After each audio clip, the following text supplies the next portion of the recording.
and welcome to another episode of the Bright Light Show. I hope you've all had a lovely week. We're now at the end of your Easter holiday, so I hope you're feeling refreshed. I hope you haven't eaten too many Easter eggs, and I really hope you're looking forward to going back to school next week, because school is good fun. This week, we're going to be continuing with our theme of the people that Jesus met, and today is someone pretty famous that I'm sure you will have heard of. But sometimes he gets a little bit of a negative reputation. Let's find out. Stories of the Bible. Jesus appears to Thomas. This is Jesus, Heyo! who is the Son of God and the Savior of the world. While Jesus was on earth, he taught everyone about God's love and healed people from their sickness. He did many miracles like calming storms and even raised people from the dead. Wahoo! But some people did not like what Jesus was doing, and they put him to death. He died on a cross and was buried in a tomb. For 3 days, Jesus' body laid in that tomb, and it seemed that there was no hope. But very early on Sunday morning, the woman who cared for Jesus went to go visit his body, found that his tomb was empty and that he was no longer there. For he was risen. He was alive. Woohoo! What? Heyo! Rah! Jesus appeared to his disciples to show them that he was alive. One of the 12 disciples, Thomas, was not with the others when Jesus came. Hey, Thomas! Later, the disciples told Thomas, "We have seen the Lord." But Thomas said, "I won't believe it unless I see the nail wounds in his hands, put my fingers into them, and place my hand into the wound in his side."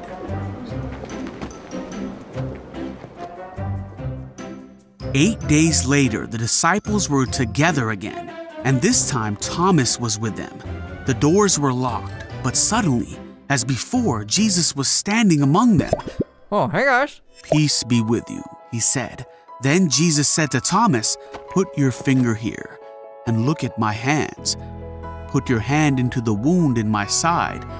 Don't be faithless any longer. Believe." Thomas said, "My Lord and my God."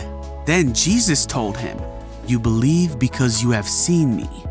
Blessed are those who believe without seeing me."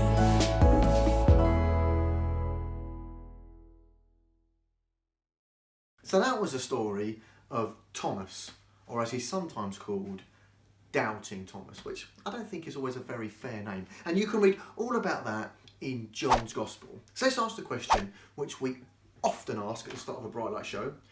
Why does John include that story? Because it's quite a funny story to include about someone who doubts and doesn't believe. Surely John would want to leave that bit out.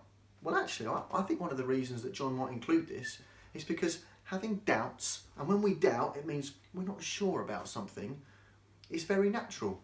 Everybody has times when they doubt and they ask questions. I do. I'm just not sure.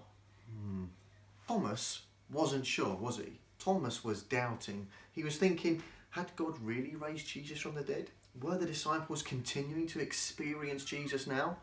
He wasn't too sure. And I've had times, as I said, when I've doubted. And sometimes we can get the idea that doubting is really bad, that it's something that we shouldn't do. But it's okay to doubt. But hang on a minute, some of you might be thinking, doesn't Jesus tell Thomas off for doubting? Well, let's look a little bit more closely at what Jesus says. Actually, Jesus doesn't tell Thomas off for doubting. He doesn't say, "Thomas, you shouldn't have doubted, you should have believed." He just says to Thomas, "Stop doubting." And actually, Thomas gets a bit of a bad reputation as the doubting disciple. He's often known as Doubting Thomas. But actually, none of the other disciples believed before they'd also seen Jesus. So Thomas's reputation is a little bit unfair. If you've got times when you doubt or when you're not sure about something, that's okay. Because actually, sometimes doubting can lead to us growing and learning a bit more. Here's what I mean. When I've had times in my life when I've not been sure about something, when I've been doubting, rather than just run away from it or stick my head underneath the pillow, it's led me to think, well, who can I ask? Who can I talk about to learn a bit more? And that's really helped me. Sometimes I've done my own research and I've read a bit more, like you might do the school project. And that's really helped me. So I've started by thinking, I'm just not sure about this. But I've ended up learning a bit more, growing a bit more, because I've been talking and reading and finding things out. And that would never have happened if I didn't start with a question. I'm not sure. What can I do to find out a bit more? So if you've got things that you're not sure about, ask people that you trust. Ask people who might know a little bit more than you. Talk to people, because that's really important. Because you're always going to have times in your faith, in your life, when you're not sure about stuff. And that's okay. And that's why I think John has included this story, because Thomas, he wasn't sure. Right, we're going to do a craft now that's going to help us to think about this story a little bit more.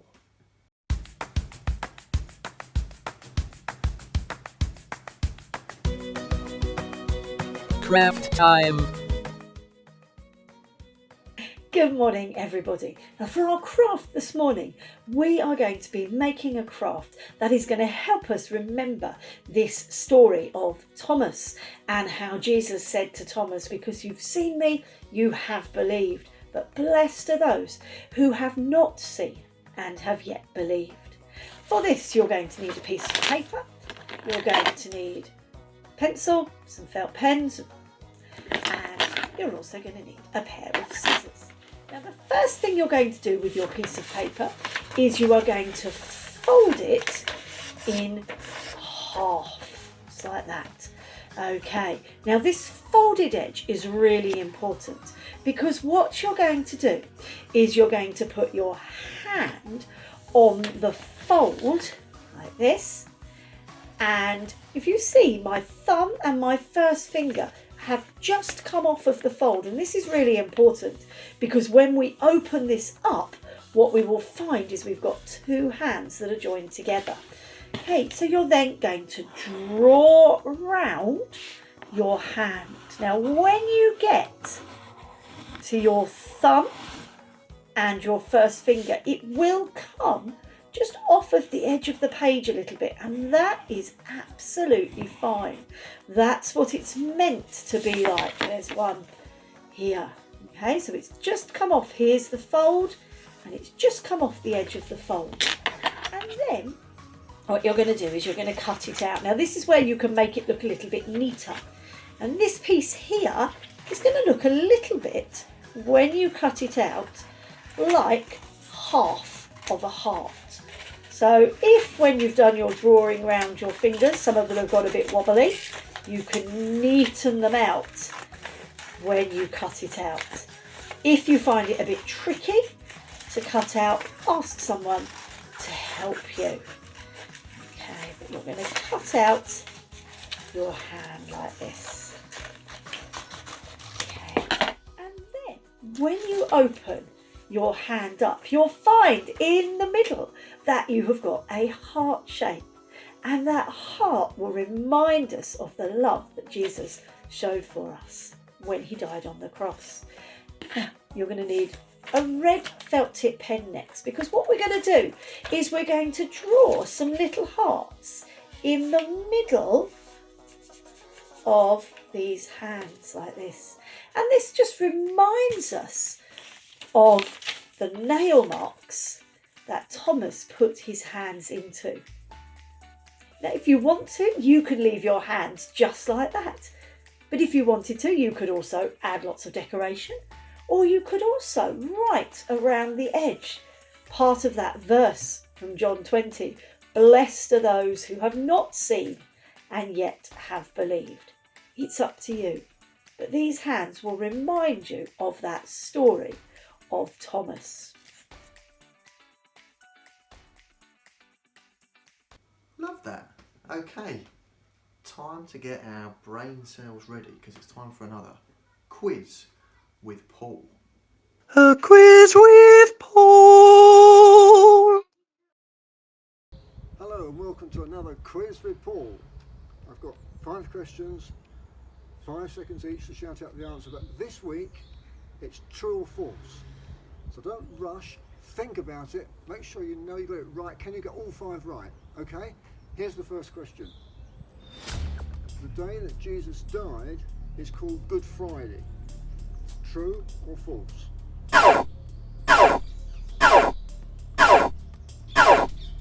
That's true.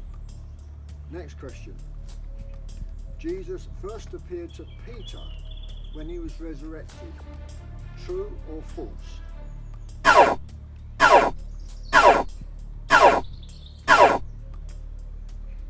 Now that one's false. It says it was Mary Magdalene, that was the first person to see Jesus. Next question. God raised Jesus from the dead 2 days after he'd been killed. True or false?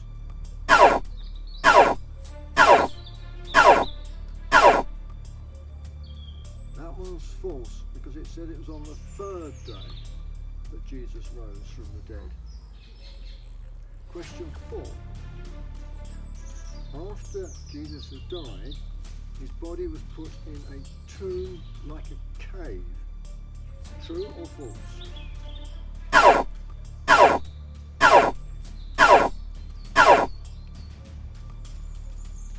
That one's true. And the last question this week. The Apostle Stephen was the first person to die because he was a Christian. True or false?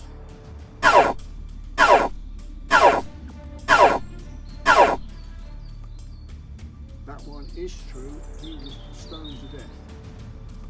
There we are, that's the 5 questions. I hope you got them all right. Look forward to seeing you next time. Have a good week. Bye.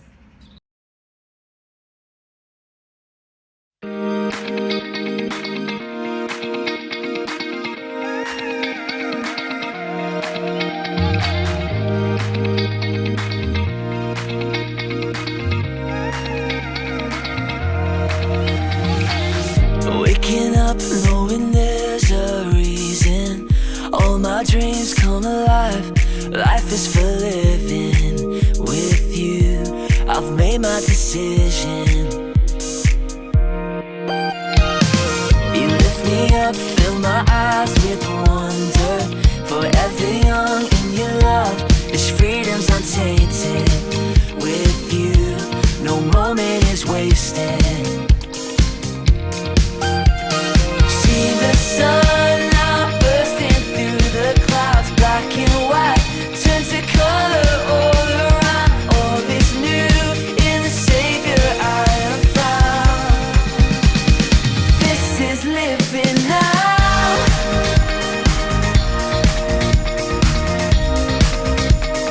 This is living now.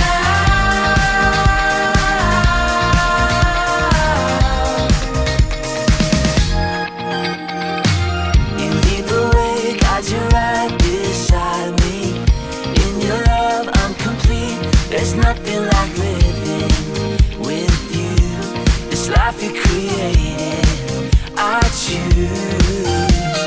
See the sun now bursting through the clouds, black and white, turns to color all around. All is new in the Savior I have found.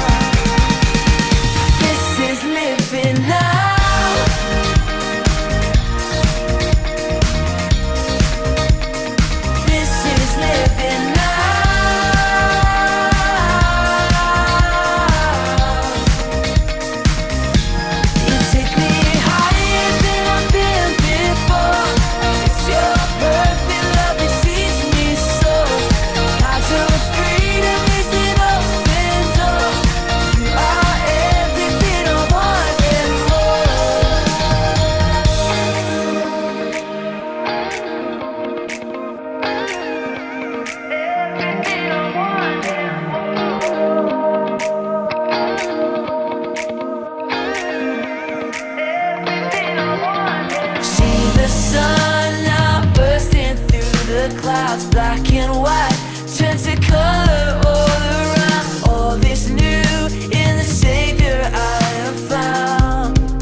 that's it. That's another episode of the Bright Light Show. We hope that you have a lovely week. We hope that you enjoy your week back at school. And remember, if you have doubts, if you have questions, if you have things you're not sure about, that's okay. And you can always come and talk to me or to one of the leaders at church in the Bright Lights team if you want to, or find someone else that you trust that you can talk to about your doubts and your questions. Have a lovely week, and we'll see you next time for another episode of the Bright Light Show. Boom!